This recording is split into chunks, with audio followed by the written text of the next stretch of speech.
권영철 선임 기자는 오늘 이명박 전 대통령 얘기를 가지고 오셨어요. 네, 그렇습니다. 검찰이 지금 이명박 정부 시절 국가정보원의 각종 의혹에 대한 수사를 본격화하고 있죠. 예. 그러면서 이전 대통령에게 형사 책임을 물을 수 있을지 여부에 대해 국민적 관심이 높아지고 있습니다. 그러니까 지금 우리가 인터뷰한 화이트리스트도 네. 물론 이명박 전 대통령의 국정원, 박근혜 정부 다 만든 거긴 합니다만 네. 이명박 정부에서 이제 문건으로 지금 막 나오고 있는 거잖아요. 그럼요. 시작이 이명박 정부에서 되는 거니까요. 그렇죠. 네, 그래서 이명박 전 대통령 형사처벌 가능할까 이렇게 주제를 정해봤습니다. 형사처벌이 가능할까? 네. 검찰이 일단 수사에 착수는 했죠. 그렇습니다. 서울중앙지검은 박원순 서울시장이 이명박 전 대통령을 고소한 사건을 공안 2부에 배당했습니다. 네. 그동안 민감한 고소고발 사건들 주로 형사부에 배당하는 거 봐왔죠. 좀 이전 정부와는 좀 다른 모습이고요. 그러네요. 형사부가 아니라 공안부네요. 이게 지금 이제 블랙리스트 이 문제 수사 전담팀이거든요. 예. 또 배우 문성근 씨와 개그우먼 김미아 씨 등도 곧 고소장을 제출할 것으로 보이는데 수사 대상은 좀 더 늘어나겠죠. 예. 검찰의 한 고위 관계자는 이명박 전 대통령이 검찰 수사를 피할 수는 없을 것이다. 이렇게 얘기를 했습니다. 검찰 수사 피하지 못할 거다. 네. 어떤 혐의에 대해서 수사를 하게 되나요? 일단은 박원순 서울시장이 고발한 사건을 중심으로 수사를 하게 될 것입니다. 일단 박원순 시장은 명예훼손 그리고 정보통신망법 위반, 국정원법 위반, 공무집행방해 등의 혐의로 고발을 했는데 앞서 국정원도 원 원장의 지시에 따라서 과거에 국정원이 박 시장 견제 방안을 담은 문건을 만들어서 온라인과 오프라인에서 실행에 옮긴 사실을 확인하고 검찰에 수사를 의뢰했지 않습니까? 예. 이 사건도 같이 수사를 하게 될 것입니다. 또 BBK 문제에 새로운 의혹이 제기되고 있고 4대강 문제, 자원외교 문제들도 수사해야 한다는 주장이 계속 나오고 있어서 수사는 확대될 가능성이 높아 보입니다. 그러면은 이명박 전 대통령도 포토라인에 서게 될까요?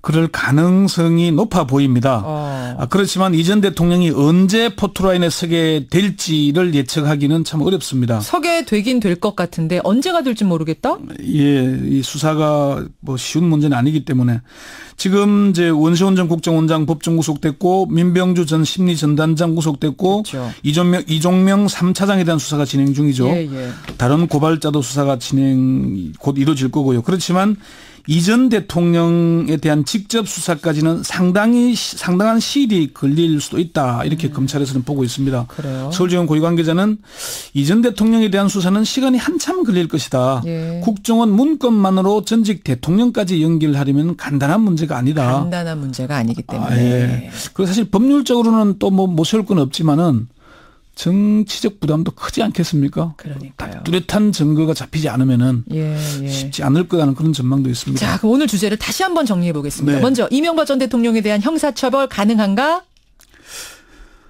본격 수사에 들어간 건 아니었어. 단정적으로 된다 안 된다고 말하기는 좀 성급한 측면이 있습니다. 그래서 특수통 출신의 전현직 검찰 관계자 10여 명에게 사법 처리 가능성에 대해 확인을 했더니 처벌이 가능하다는 쪽이 우세하긴 했지만 쉽지 않을 것이라는 의견도 만만치 않았습니다. 그래요? 예, 검찰 내부에서는 처벌 가능하다는 의견과 수사를 해봐야 한다는 신중론이 나옵니다. 고검장급 고위 간부는 블랙리스트건 화이트리스트건 단발성이 아니고 지속적으로 보고했다는 건 대통령이 그런 사실을 보고받고 승인한 것이다. 따라서 수사를 해봐야 하겠지만 처벌은 충분히 가능하다고 본다 얘기했고요. 서울지검의 한 핵심 관계자는 형사처벌 가능성을 얘기하는 건 성급하다. 수사를 해봐야 한다. 이렇게 얘기를 하고. 그럼 정리를 좀 해보자면 수사는 할 수 있다 쪽의 의견이 다수인 거고. 이미 수사는 착수된 거니까. 그러니까 이명박 전 대통령에 대해서 개인에 대해서도 해봐야 된다라는 거는 이제 대부분의 의견이고 다만 수사를 해서 이게 형사처벌까지 갈 것인가에 대해서는 의견이 갈린다는 거군요. 그렇습니다. 그게 뒷부분에서 설명할 내용이긴 한데 어쨌건 박근혜 정권의 국정농단 사건보다는 몇 배 힘들다는 게 검찰 고위 관계자의 얘기입니다. 아니 국정농단 때보다도 더 힘들다고요? 이미 시간이 오래됐고요. 또 박근혜 정부에서는 대통령 비서실이 직접 뭐 블랙리스트를 지휘하고 그렇죠. 또 뭐 K 미래재단 만들고 그러니까 관연루가 됐잖아요. 예. 그런데 여기는 국정원이라는 별동대가 지휘 체계와 보고 체계를 갖춘 조직이 한 거잖아요. 아하.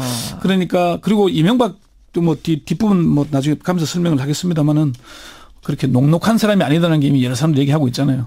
처벌 가능성. 네. 아까 좀 얘기를 하다 말았는데 박영수 특검팀 얘기 좀 들어보셨어요? 수사 예, 그쪽도 당연히 이제 국정농단 블랙리스트 문제니까 물어봤는데 네. 여기서도 신중론이 나옵니다. 그쪽도. 특검의 한 핵심 관계자는 박근혜 정권의 블랙리스트와 구조는 비슷해 보인다.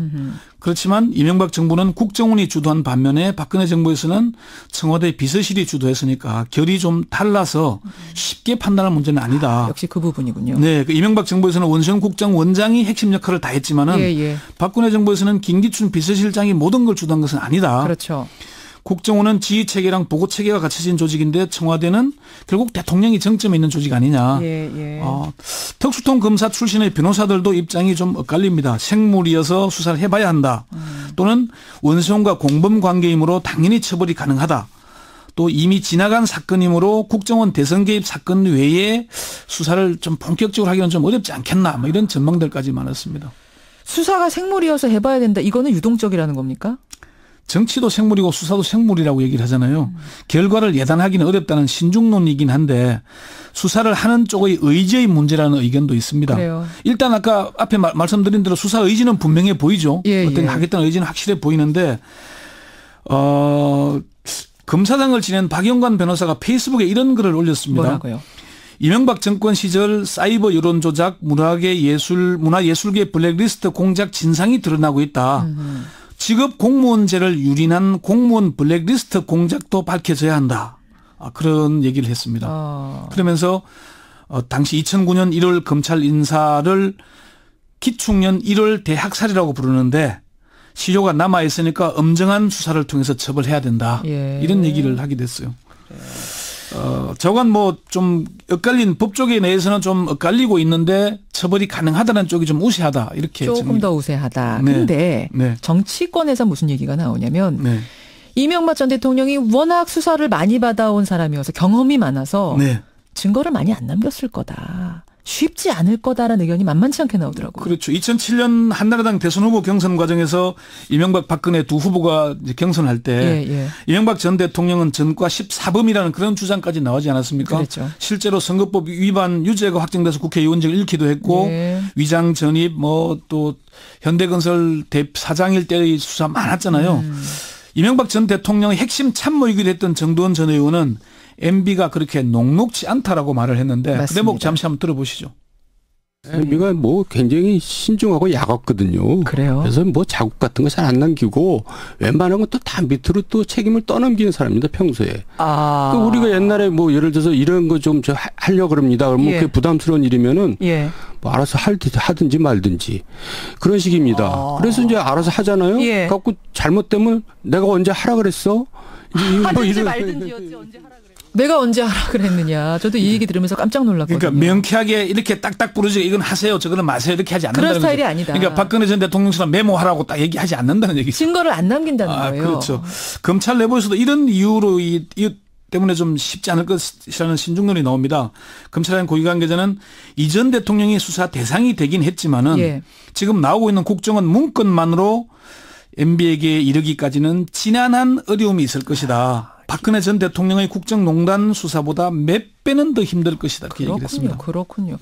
지금 이명박 전 대통령 측에서는 이건 정치보복이다 이런 얘기도 나오죠. 이명박 전 대통령의 입장에서 보자면 정치보복이라고 주장할 수는 있지 않겠습니까?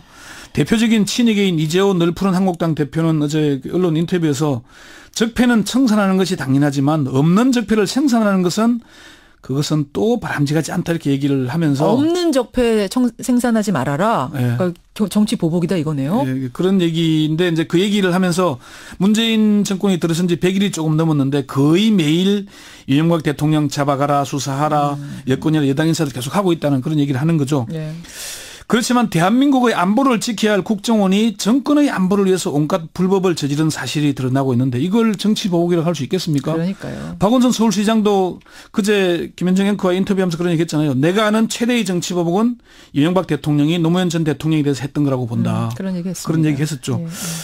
그래서 지금 저는 그 얘기를 꼭 하고 싶은데 이명박 정부에서 그 멘토이면서 방통대원으로 불리던 최시중 전 방통위원장이 최시중 위원장. 예. 네. 방통위원장 시절에 그 공무원들한테 뭐 이제 얘기할 때 천망불루라는 말이 참 많이 했습니다. 천망불루? 무슨 뜻입니까? 그런데 결국 뇌물수동 혐의로 구속이 돼서 형이 확정됐었죠. 예. 그 얘기가 뭐냐면은 노자의 도덕경에 나오는 얘기인데 하늘의 그물망은 넓고 넓어서 엉성한 것 같지만은 반드시 악인을 걸러낸다는 얘기입니다. 아, 그물망은 엉성한 것처럼 보이지만 악인은 네. 걸러낼 수 있다.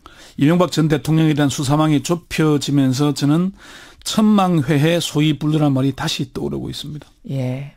아무리 엉성해 보여도 어려워 네. 보여도 악인이면 걸러질 것이다. 네. 최시중 전 방통위원장의 말로 매듭 짓겠습니다. 수고하셨습니다. 네.